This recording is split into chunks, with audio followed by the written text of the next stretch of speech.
witches! So today I'm going to be talking all about the Egyptian Pantheon, which is something that I happen to employ in my witchcraft pretty frequently. I don't know if you guys know, I work with two different Egyptian gods, and we're going to talk about that today. So in terms of the Egyptian creation myth, there are many different creation stories that come out of ancient Egypt, and depending on where and when the story comes from, there are different details. So this practice and like the idea of like ancient Egyptian gods, I mean, this is from a civilization that was around 4,000 years ago. Like it's a miracle to me, and like really incredible that we know anything about it at all, right? So it does, like, this empire lasted for almost 2,000 years. Like it was around for a really long time. And there were a lot of like different like rises of belief systems, different like cults basically to different gods. Depending on where you were, there were certain cities that catered to specific gods. So there are only a few core principles, and I'm going to gloss over that really quick. We also don't know a whole lot. Like we know a lot, right? But there isn't a lot of like detail work, because it's not like we can like, you know, just be like, hello, ancient Egypt, what did you actually believe? We're going based on like pictures that are found in like the pyramids. So again, like the fact that we were able to glean as much information as we do have is really incredible to me. So yeah, basically in the beginning, there was this like primordial chaotic ocean of like darkness and chaos and like all these like insane waves. And at one point, a pyramid-shaped mound of land burst through the waves, and then a god, some people say it is Ra, who is the god of the sun, or another kind of creator god named Atum. Either way, they burst from the earth. They had like a child like separate from their body whom they mated with, I believe. But either way, they had children, and those children became the gods. They created the earth, they populated the earth with humans, so on and so forth, such is life. That's definitely me glossing over it, by the way. There are like 8 different types of like, or 4 different creation stories, and I really like encourage you to go look up each one specifically, but they're all like a little bit different, and I didn't want to go like, you know, into everything all at once in this video, because we would be here for 45 minutes. Anyways, let's talk about some of the Egyptian gods, because again, I'm pretty sure that's why people are here, not the creation story. The first god I wanted to talk to is actually one that I work with, and he is the god of the dead. It's Anubis. He is the god of the dead originally, but now I guess, he's really seen more in ancient Egyptian culture as the god of mummification. So that practice of embalming, mummifying, preparing the dead to go into the afterlife. So Anubis is what we call a psychopomp, which means that he is a guide of the dead into the underworld. So he ferries basically people from this life into the next. We see a similar character or figure in Greek mythology, the ferryman, the guy with the boat that goes down into the underworld. I believe it's Charon. Not Karen, but like Charon, or Chiron. I always get those two confused, so excuse me on that one. But we see that in the Greek pantheon and the Roman pantheon as well. So he is very mysterious. Not a whole lot is known about him. He's a very old god. Like I said, he was the god of death and then kind of evolved into the god of mummification specifically, because Osiris, who we're going to talk about next, actually became like the king of the dead, kind of more that Hades figure, right? So Anubis's name, as well as all of the gods like names that we use today, actually came from a Greek translation. So he's also known as the first of the Westerners, the Lord of Mummy Wrappings, the Counter of Hearts, which is cool, the Master of Secrets. He's a shapeshifter, but usually is seen in the form of a jackal or a man with a jackal's head. And he is, like I said, one of the oldest gods in the Egyptian pantheon. I think that it makes sense. You know, death is a very, like, I mean, everyone experiences it, right? So it's a very personal, or not personal, I don't know, a shared experience. So I, like I said, have been working with Anubis for a little bit now, since the beginning of the year. I am like going through this crisis where I am like just discovering what mortality is, and I keep feeling like, I'm like, oh my god, I am old. I'm an old person. I'm 23, by the way. Like, I'm not really actually that old. I'm just like going through my quarter life crisis where I'm like, oh no, I can feel wrinkles coming and like I'm gonna get gray hair and I'm gonna die and no one's gonna remember me. But since working with Anubis, I've calmed down a lot about that. Like my anxiety isn't as high with like surrounding the idea of death and the afterlife. So I credit him to that. I think he's helped me a little bit more with that, and that's very much his, you know, realm of expertise, but I think I have a lot more work to do in that because I am still just like white knuckling it through life. So I look forward to working with him more and just like learning how to appreciate life now and understanding that like death is not the end and that I should appreciate what I have on this mortal coil or this plane of existence before I'm too like old to appreciate what I can do now. So very personal experience, but so far it's been a very powerful relationship that I have developed with him, which is cool. Next god we're going to talk about is Osiris, and it's not just like those really ugly shoes. He's actually a god. He is the ruler of the Egyptian underworld, which took like center stage to a lot of Egyptian life. So like their whole like religion is all, not religion, like Kemeticism, but a lot of it is centered around preparing for the afterlife. That was a very big thing. We all know what a mummy looks like. They had the sarcophagus, a sarcophagus, multiple sarcophagi, the pyramids. Like there are a lot of things in ancient Egyptian practices that revolved around death and the afterlife.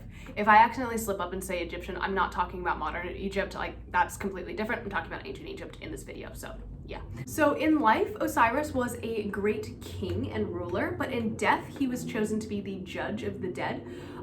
His name means the mighty one, and he is kind of like the most prominent Egyptian god for like 3,000 years or something crazy like that, like for a really, really long time. His name means like the mighty one, and for the majority of like Egyptian rule, he was kind of seen as like the ultimate god, like the main god.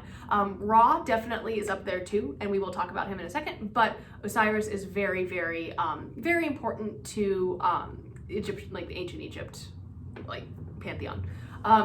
He carries a crook, which is the sign of Egyptian kings, and a flail, which is indicative of martial power. And Osiris is the offspring of the goddess of sky, whose name is Nut, and the god of the earth, who is Geb or Jeb. I don't think it's Jeb, that sounds wrong, but it's Geb, G-E-B.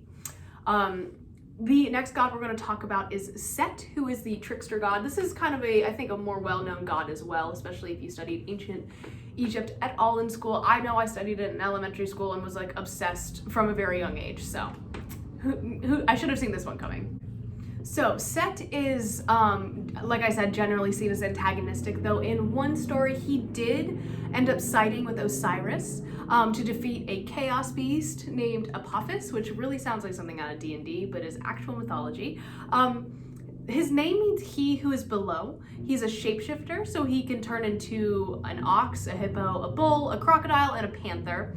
And he is opposed to like the principle of divine order called Ma'at. He's also associated with sandstorms, thunderstorms, and floods. So generally speaking, he's kind of like this element of like chaos and like negativity and like bad stuff within the Egyptian pantheon and the mythology.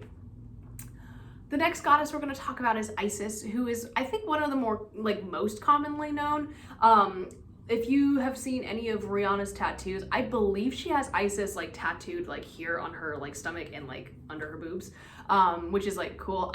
I'm pretty sure that's her. If it could be, it's either that or an Assyrian goddess, but I don't really remember. I'm pretty sure it's Isis though.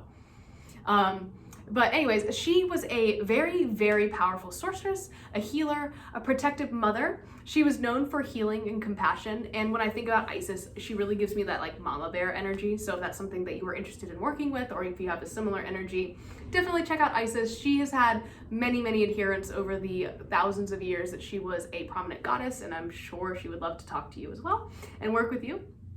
She is a very complex goddess who can be, she's generally benevolent, but like I said, if you mess with her husband or her son, like that's it. Nope. Like, nah, she's gonna mess you up. But Isis is a really great goddess to work with, and if you are working more in the realms of like hearth and home and like child rearing, she might be the goddess for you to work with. So the next god that I wanted to talk about was Thoth, and he's the god of writing, magic, wisdom, and the moon. And it's kind of cool because like he's like one of the main like gods that I've seen associated with the moon. It's usually goddesses in my opinion, right? Like for kind of a male god associated with the moon, Thoth is pretty much the only one in my opinion that I've come across. He is self-created, so he kind of just like came into being. He was like, hey, what's up guys? But he sometimes is quoted as being born of both Set and Horus, the gods of order and chaos. So he is then the god of balance, right? He's depicted with the head of an ibis, which is a sacred bird in ancient Egypt, often seen like around the Nile. He created the branches of law, magic, philosophy, religion, science, and writing. So the ancient Egyptians credited him with like creating those areas of study. So if you are in any of those areas of study, Thoth might be the god for you. The next goddess I'm going to be talking about is Bast or Bastet. She's the Egyptian goddess of domesticity, women, cats, fertility, and childbirth. She is known to protect the home from evil spirits, and her name means she of the ointment jar, so she is really associated with like healing salves and perfumes specifically, which were very, very important in ancient Egyptian times. She is very closely related to Artemis and was first represented with the head of a lioness. She's now kind of seen as a goddess with the head of a cat, a black cat usually. But when she was shown with the head of a lioness, she was often closely tied with Sekhmet, who was the lion-headed goddess of war. As time went on, she kind of mellowed out basically and became like the lovable house cat that we all know. As you guys know or may not know, ancient Egyptians revered cats because they saw them as tiny gods basically. So you'll see cat mummies, and they're just, I think they were just very helpful in those times to like catch disease carrying rats, or, you know, to have around the house. So it makes sense as to why people would believe that having a cat around the house would keep out evil spirits, which would bring sickness. Therefore, Bast protects the house from evil spirits. Now, this is another goddess that I work with. It's really funny that I'm working with her because I was always just like, no, I wouldn't. Because of her associations with like fertility and womanhood and childbirth, which are just not things that I ever thought would be like part of my life. Like like I said, I don't really want kids or anything, but you know, especially recently now that like I'm an adult, I guess, like I think it's easy to say that when, you know, I was in high school and like not even remotely thinking about like families and stuff like that. But since I was 13 years old, I've basically been like, kids aren't for me. No. And I've been shamed for that like a lot, like within my family, within like just like strangers, like, you know, talking about like if I'm in a conversation with a stranger and they're like talking to me about their kids, I'm like, oh, you know, sometimes I'll mention it. I'm like, no, I don't really have kids, don't really plan on it. And usually the response is, oh, you'll change your mind. And like that really started weighing on me. Like, to be real, like I felt like I was a bad person, or like I was a disappointment to like my mom or my grandmother, which I'm not, I just have anxiety. But by working with Bast, she has really, I mean, I've only, like I said, been working with her since January. But already I feel a sense of like peace in that I don't feel as shameful about not bearing children. And the idea of motherhood has transformed a lot for me. For me, it's not actually rearing, like being pregnant and like giving birth to a child. It is like growing a community or helping new people in the craft, right? So that's kind of like, this is like a realization of that, right? Because I feel like I have gotten past my like maiden stage, I guess, which is really kind of weird and gross, but like I don't really like that term.